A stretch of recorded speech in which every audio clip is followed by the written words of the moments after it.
Hello to all my WhatJoe. Thanks for tuning in where we focus on finance, real estate, and other life topics. Now, if you're new to the channel, welcome. Please be sure to subscribe as I'm posting valuable new content on a weekly basis.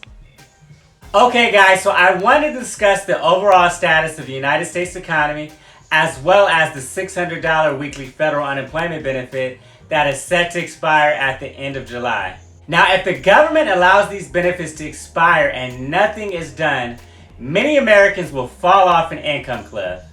Now, you might be like, what do you mean by falling off an income cliff?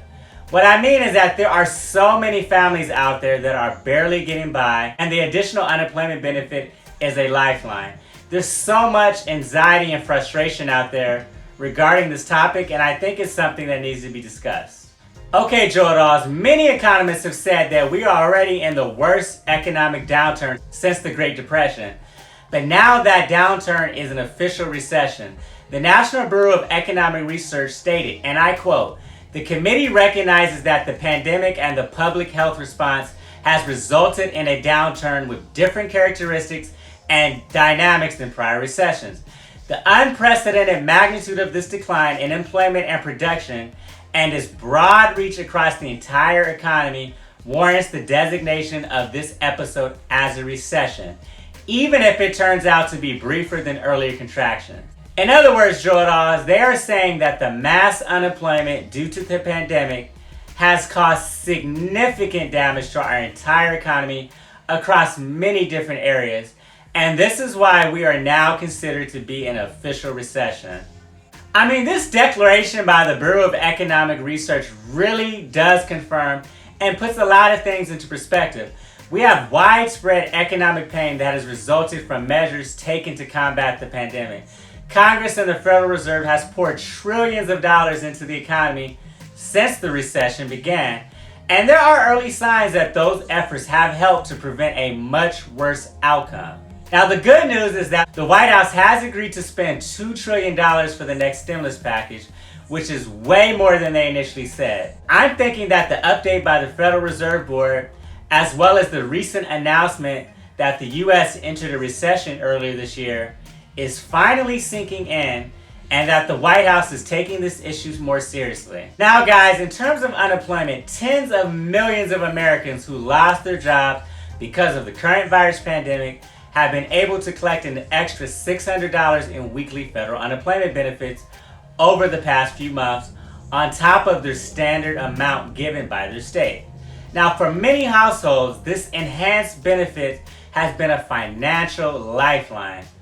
However, at the moment, those additional benefits are set to expire on July 31st, and that could have serious consequences for millions of families. I mean, the extra $600 in enhanced benefits has helped many Americans just stay afloat and even save more than usual.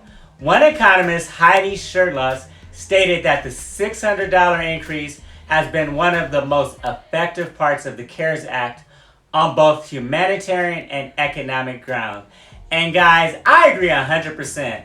Now is the time for us to shine and show the world why the United States is considered the greatest country on earth. I really hope that our legislators, politicians seize this moment and act with humility and compassion. Now is not a time to play politics or be obstructive. Let's work together to help those who most need it. I mean, this is what government is for, to support the people. So WhatJoe, despite the record unemployment, many Americans have been able to use the additional unemployment benefits to not only stay afloat, but also to save more.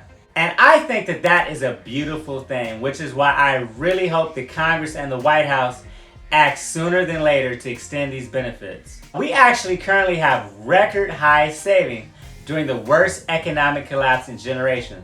Some households have managed to put aside more money now than ever. Now, it's not going to be enough to get them through the aftermath of this crisis, but savings rates soared to a record 1/3 of disposable income, or 33%. This is why, WhatJoe, I am strongly opposed to the government just ending the benefits next month. I think it's a horrible idea. Even with some jobs and parts of our economy reopening, things are just not going to go back to normal overnight.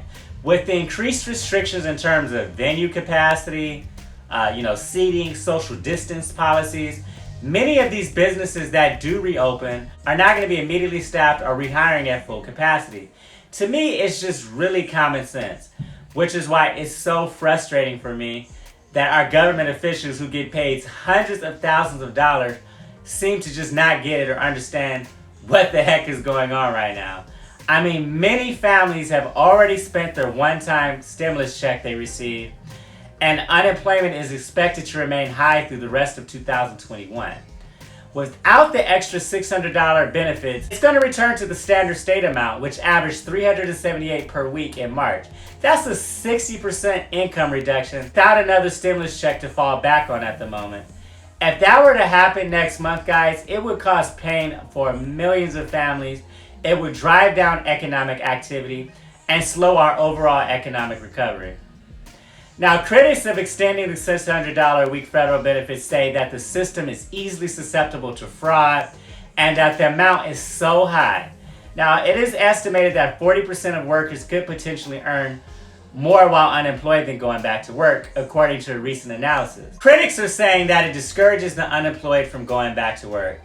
I think that the critics seem to forget that the $600 per week was added to unemployment as an incentive to get people who were laid off due to no fault of their own to stay home during an unprecedented health crisis.